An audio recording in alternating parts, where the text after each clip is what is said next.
The state of Kerala is on high alert as the state is expected to receive heavy rainfall in the coming weeks as the monsoon has started gaining strength here.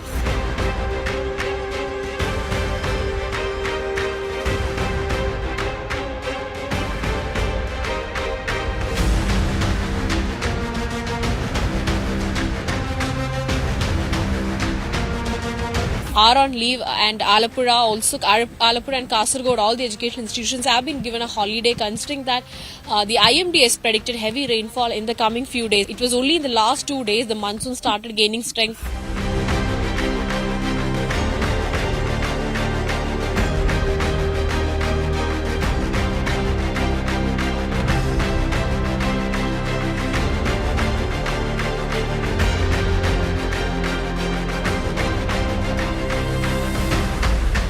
Everybody in the state, especially people living close to rivers and seas, need to be careful in the coming days. Government has said that everybody needs to be cautious at least for the next few days.